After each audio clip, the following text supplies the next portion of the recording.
verse 29, the secret things belong to the Lord our God, but the things that are revealed belong to us and to our children forever, that we may do all the words of this law.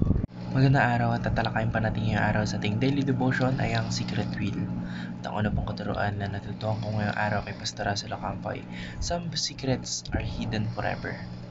May mga bagay daw po na sadyang hindi pinapaalam ng ating Panginoon Diyos kahit kanino. For example, yung kabuuan po ng kanyang karunungan, ng kanyang wisdom, ng kanyang knowledge, lahat po ng details ng kanyang plano, tsaka yung mga wise ng ilang pangyayari po sa buhay natin. Yung mga ito po yung mga tinatawag na secret things na belong to our Lord God. Ibig sabihin po, hindi po natin makukuha lahat ng kasagutan ng ating mga katanungan. Kahit po gaano tayo magsaliksik o magtanong, hirap pa rin tayo o hindi natin malalaman.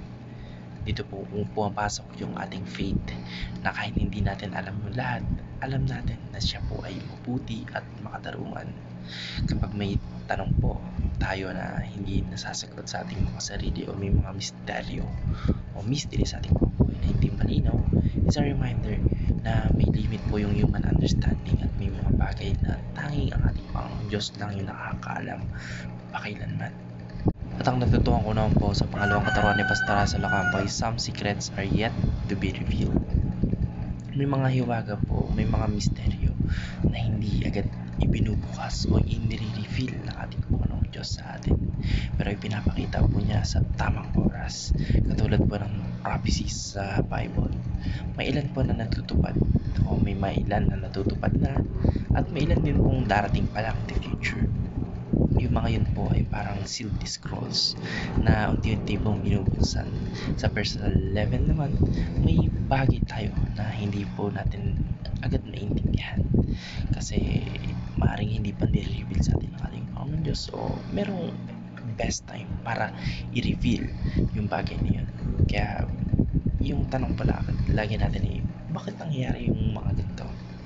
Yung mga bagay, bakit hindi kagad dumarating sa atin? Bakit nadidelay yung mga prayers natin? O bakit may suffering?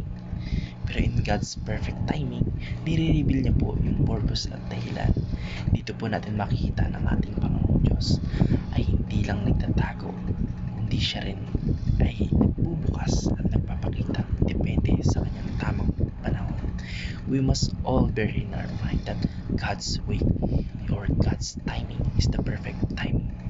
At ang natutuhan ko naman po sa pangatlong katuruan ni Pastor Russell Ocampo ay some secrets are revealed to God's people and hidden to others. Hindi po lahat ng tao ay nakakaunawa sa mga pinapahayag o sa mga revelation ng ating Panginoon Diyos.